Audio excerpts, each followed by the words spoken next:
મિત્રો આપણી સાથે છે શ્રી ચકુડિયા મહાદેવ ના મહારાજ મહંત શ્રી ચકા મહારાજજી. ઘણા વર્ષો પછી સોમવારથી શ્રાવણ મહિનો શરૂ થાય છે અને સોમવારથી પૂરો થાય છે. આખા શ્રાવણ માસ દરમિયાન અહીંયા શું શું કાર્યક્રમ છે એના માટે જણાવો. અહીંયા વર્ષોથી તો આપણે શ્રાવણ મહિનાનું બધું ઉજવાય છે. શિવરાત્રિ બી ધામધૂમથી ઉજવાય છે, પણ અનેક વખત પછી આ 5 સોમવાર આવ્યા છે. શ્રાવણ મહિનો બેસતા જ પહેલો સોમવાર છે. શ્રાવણ મહિનો પૂરો બી સોમવારના દિવસે છે, અમાસના દિવસે. અહીંયા ભક્તો રાતના 2:30 વાગ્યાથી સોમવારે કાલ રાત્રે આવી જશે બધા દર્શન માટે. અહીંયા ભગવાનને 1.25 લાખ બિલીપત્ર ચડશે, 1.25 મણ દૂધનો અભિષેક કરવામાં આવશે, અખંડ ધૂન થશે દાદાના મંદિરમાં. અહીંયા જે ભક્તો દર્શન કરશે એમને ભગવાનના આશીર્વાદથી એમને બધી રીતે સારું રહે છે. અહીંયા મંદિરમાં એન્ટર થતાં મહાકાળીમાં, બરિયા બાપજી, સાઈ બાબા, મહાકાળીમાં છે, પાડેશ્વર મહાદેવ છે. વર્ષો પહેલાં રામ દરબારની મૂર્તિઓ બધી મોરારી બાપુએ આપેલી. આજથી 45-40 વર્ષ પહેલાં રામ દરબાર છે, કેવટ પ્રસંગ છે.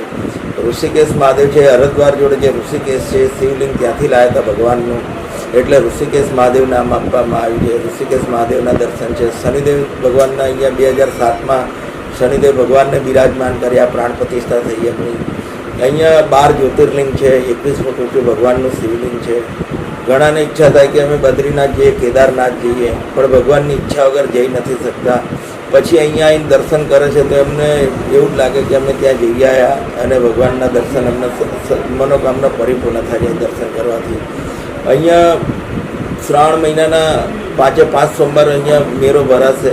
અહીંયા રક્ષાબંધનના દિવસ ઘીમાંથી શિવ પરિવાર બનશે. 100 કિલો ભગવાનનું ઘી જશે, આખો શિવ પરિવાર બનશે ઘીમાંથી. પૂનમના દર્શન થશે. જન્માષ્ટમીના દિવસે રાત્રે 12 વાગ્યે કૃષ્ણ ભગવાનનો જન્મ ઉત્સવ ઉજવાશે. શ્રાવણ મહિનાના 5 સોમવાર મહાપૂજા થશે, રાત્રે 12 વાગ્યે, સવારે પૂરી થશે. અહીંયા છેલ્લા દિવસે લઘુરુદ્ર યજ્ઞ જે વર્ષોથી કરવામાં આવે છે, લઘુરુદ્ર યજ્ઞ થશે મંદિરમાં. અહીંયા કંઈ અનિચ્છનીય બનાવ ના બને એટલે પોલીસ બંદોબસ્ત મૂકવામાં આવે છે. અહીંયા વર્ષોથી પોલીસનો ઘણો સહકાર છે મંદિર માટે. વર્ષોથી ડોંગરે મહારાજે અહીંયા ભાગવત કથા કરી ત્યારથી મીડિયાવાળાનો વર્ષોથી આ દાદા માટે બહુ લગાવ ને બહુ સહકાર રહ્યો છે.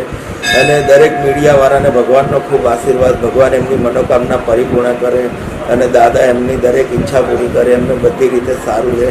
અને પ્રેમપૂર્વક મીડિયાવાળા દર વર્ષે એક શિવરાત્રિને એક શ્રાવણ મહિનો એ અહીંયા દાદા કુદરતી એમને પ્રેરણા કરે છે, આવે છે અને અહીંયા વર્ષોથી દાદાનું પેપરમાં આપે છે. અહીંયા બંને ટાઈમ અન્નક્ષેત્ર ચાલે છે.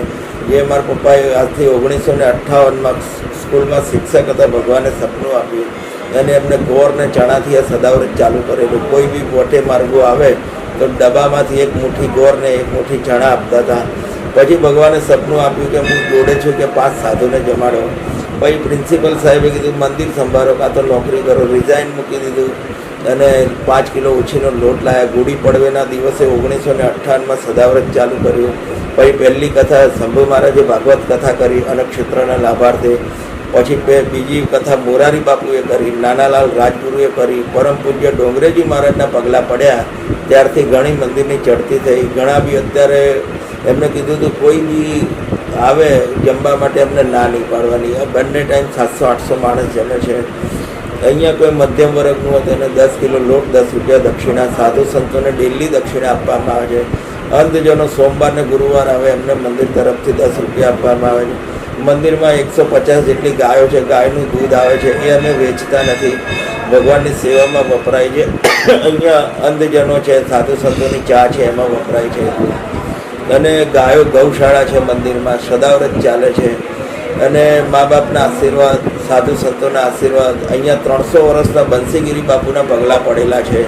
જ્યારે મારા પપ્પાએ વરસાદ માટે ઉપવાસ કર્યો હતો, હરિભાઈ ગોદાણી સાહેબ હતા એ વખતે, અને 121 દિવસ ઉપવાસ ચાલ્યો હતો. 101 સિઝનમાં અહીંયા વરસાદ પડ્યો હતો. હરિભાઈ ગોદાણીના હાથે પાયણા કર્યા હતા. એ વખતે બંસીગીરી બાપુ અહીંયા આવ્યા હતા 300 વર્ષના, અને એમને ખૂબ આશીર્વાદ આપ્યા હતા કે આ મંદિરમાં એક ગરીબ માણસ જમશે ત્યાં સુધી આ મંદિરમાં કોઈ દિવસ ખોટ નહીં પડે. અને જેને પેટ હોય, કરોડપતિ હોય કે કોઈ મધ્યમ વર્ગનો, દરેકને ભૂખ લાગે. ગમે ત્યારે કોઈ બી ભૂખ્યો માણસ આવે એ જાણે એનું કરમ જાણે, પણ એને જમવા માટે ના નહીં પાડવાની. અહીંયા બંને ટાઈમ સદાવ્રત ચાલે છે અને અહીંયા શ્રાવણ મહિનો શિવરાત્રિનો તહેવાર વર્ષોથી ધામધૂમથી ઉજવવામાં આવે છે. હર હર મહાદેવ.